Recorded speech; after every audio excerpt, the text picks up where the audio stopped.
रामबन में बादल फटने के बाद जम्मू श्रीनगर नेशनल हाईवे पूरी तरह से बंद है। रास्ते से मलबा हटाने का काम युद्ध स्तर पर जारी है। 3 दिन से कई जगह पर पर्यटक अभी भी फंसे हुए हैं। ये नजारा हम आपको दिखा रहे हैं जब सैलाब आने के बाद से वहां पर क्या स्थिति है। पहाड़ दरक चुके हैं, तबाही मची है, सैलाब से रामबन सहम उठा है। जम्मू श्रीनगर नेशनल हाईवे पूरी तरह से बंद है।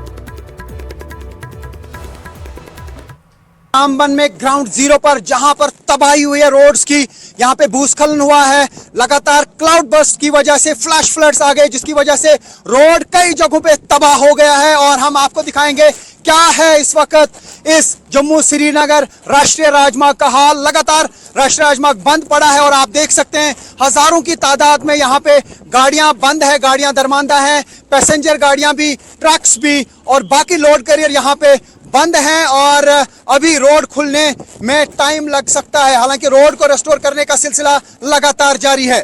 यह मारोब का एरिया है जो रामबन और पंथाल के बीच में पड़ता है और आप देख सकते हैं किस तरीके से यहाँ पे चिकन या बाकी लाइव स्टॉक है गाड़ियों में।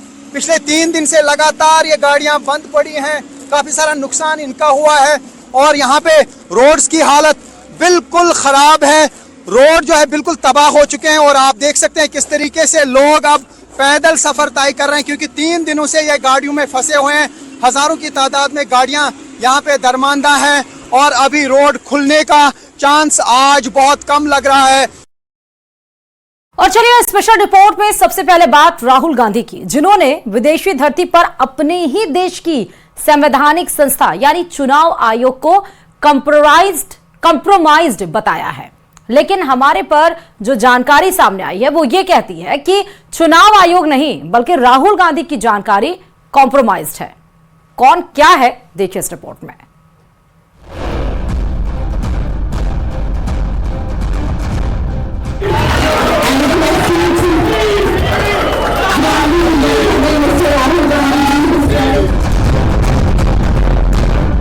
That the election commission is compromised. It's very clear that there is something very wrong with the system. Rahul Gandhi एक बार फिर सुर्खियों में और इस बार उनके सुर्खियों में आने की 2 वजह हैं। पहली वजह है कांग्रेस के वरिष्ठ नेता संदीप दीक्षित के साथ उनका पॉडकास्ट। दूसरी वजह है राहुल गांधी का अमेरिका दौरा, जहां बोस्टन में दिया गया उनका एक बयान बीजेपी के निशाने पर है। सबसे पहले समझते हैं उस पॉडकास्ट की कहानी जिसकी वजह से बीजेपी राहुल गांधी पर हमलावर है। दरअसल संदीप दीक्षित के साथ जब राहुल गांधी बातचीत कर रहे थे तब राहुल गांधी कह रहे थे कि महात्मा गांधी को इंग्लैंड में ट्रेन से बाहर फेंका गया था। You know, when Gandhiji was thrown out of the train in England, so my great-grandfather and his cousins decided that they would go to the railway station, Allahabad railway station, and throw some Britishers out of first class. Yeah. You know, so they went there and they pulled some Britishers out and threw them out of first class. It's not known, but that was his spirit was very interesting. जबकि असलियत ये है कि 7 जून 1893 को ये वाकया दक्षिण Africa में हुआ था। ये घटना रात के वक्त हुई थी जब वे कानूनी मामले के सिलसिले में प्रिटोरिया जा रहे थे। गांधी जी ने फर्स्ट क्लास के कंपार्टमेंट में यात्रा करने के लिए टिकट बुक कराया था। उस समय दक्षिण अफ्रीका में नस्लीय भेदभाव के कानून थे, जिसके तहत पहली श्रेणी के डिब्बे केवल गोरों के लिए आरक्षित थे। एक गोरे पैसेंजर ने गांधी जी की मौजूदगी पर आपत्ति जताई थी, लेकिन गांधी जी ने डिब्बे से उतरने से इनकार कर दिया था, जिसके बाद रेलवे के अधिकारियों ने उन्हें ट्रेन से उतार दिया था। यही वजह है कि बीजेपी के अमित मालवीय ने राहुल गांधी को सोशल मीडिया पर घेर लिया। राहुल गांधी पर संग्राम यही नहीं थमा। अमेरिका के बोस्टन में राहुल गांधी ने भारत की चुनाव प्रक्रिया पर सवाल उठाए। People voted in the Maharashtra assembly elections. Then there are adults in Maharashtra. This is a fact. And the election commission gave us a figure, a voting figure for 5:30 in the evening. And between 5:30 in the evening and 7:30 in the evening when the poll was supposed to have closed, 65 lakh voters voted. Now, that is physically impossible to happen. So it's very clear to us that the election commission is compromised. It's very clear that there is something very wrong with the system. Rahul Gandhi के बयान पर महाराष्ट्र के CM Devendra Fadnavis ने पलटवार किया है और विदेश में जाकर देश को बदनाम करने का आरोप लगाया। तो वहीं मध्य प्रदेश के सीएम मोहन यादव ने कांग्रेस को अपने नेताओं को कंट्रोल करने की नसीहत दी है। कहा था कि राहुल गांधी का ये रिकॉर्ड रहा है कि वो देश की इज्जत बाहर जाकर बिगाड़ते हैं। मैंने तो कहा कि बाबा महाकाल सद्बुद्धि दे, इस बार शायद वो ऐसा न करे। फिर भी अब उनके इच्छा पे है, एक चरित्र बन जाता व्यक्ति का कि हम अपने देश और देश के देशवासियों की इज्जत दुनिया में उनकी टोपी उछालने का काम न करे। ये बहुत ही दुख की बात है कि श्रीमान राहुल गांधी विदेश में जाकर अपने देश के प्रति, अपने देश के संविधान ने जो संस्थाएं तैयार किए उनके प्रति इस प्रकार से झूठ बोलने का प्रयास करते हैं। वहीं कांग्रेस नेता संदीप दीक्षित ने राहुल गांधी का बचाव करते हुए कहा कि भारत का लोकतंत्र पूरी दुनिया में जाना जाता है और हमने हमेशा संस्थाओं का सम्मान किया। क्या संदर्भ में कहीं जो लेक्चर दिया होगा, बात यह है कि भारत का लोकतंत्र दुनिया में प्रसिद्ध है और बाहर से हर व्यक्ति ये इस चीज से उसमें रहता है कि इतना बड़ा एक देश, इतना एक समय में हमारे यहाँ पढ़ाई लिखाई भी इतनी थी, फिर भी हमारी जमहूरियत बहुत स्ट्रांग रही है। जाहिर है राहुल गांधी के बयानों पर सियासत का ये सिलसिला यहीं थमने वाला नहीं है। Bureau report, news 18।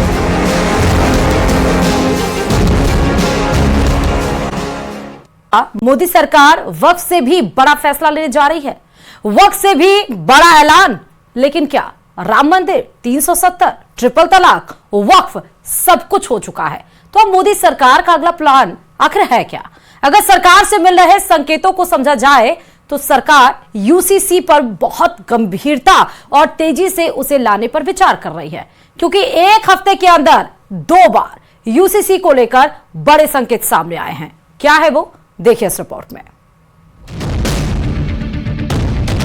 जिस सिविल कोड को हम लेकर के जी रहे हैं, वो सिविल कोड सचमुच में तो एक प्रकार का कम्युनल सिविल कोड है, भेदभाव करने वाला सिविल कोड। क्या वक्फ कानून के बाद अब समान नागरिक संहिता यानी कि यूसीसी का नंबर है? ये सवाल इसलिए क्योंकि एक हफ्ते के अंदर 2 बार यूसीसी को लेकर बड़े संकेत सामने आए हैं। पहले 14 अप्रैल को खुद प्रधानमंत्री नरेंद्र मोदी ने हरियाणा के हिसार में एक सभा के दौरान यूसीसी को देश के लिए जरूरी बताया। तो वहीं ठीक एक हफ्ते के बाद बीजेपी ने एक वीडियो जारी किया है जिसमें मोदी 3.0 की उपलब्धियों को बताया गया है। वीडियो में साफ संकेत दिए गए हैं कि मोदी सरकार का अगला कदम यूनिफॉर्म सिविल कोड हो सकता है।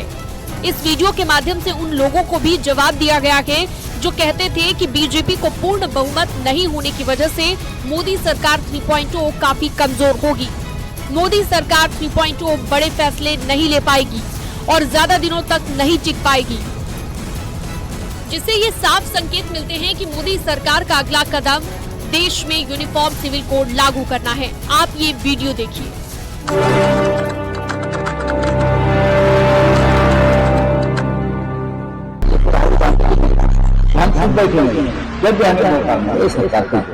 मोदी जी को मैंडेट माइनॉरिटी गवर्नमेंट, ये गवर्नमेंट कभी भी गिर सकती है। My mother raised me as the kindest and the sweetest person you'll ever met. But if you mess with me, then I will show you.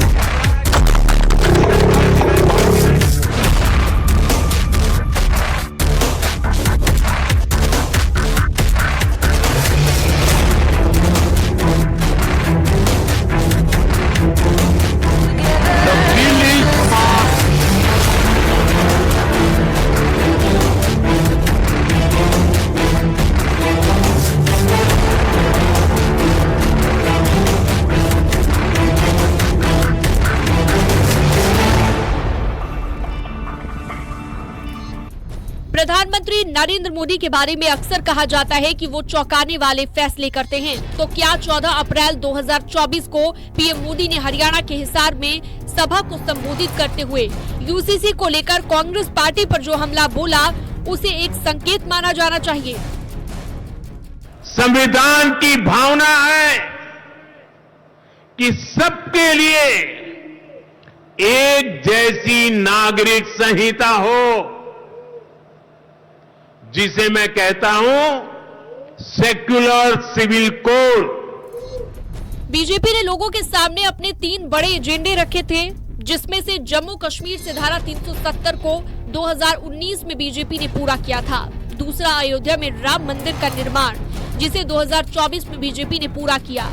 और अब बारी है तीसरे एजेंडे की, समान नागरिक संहिता यूसीसी, जिसकी तैयारी अब शुरू हो चुकी है। Bureau report, news 18।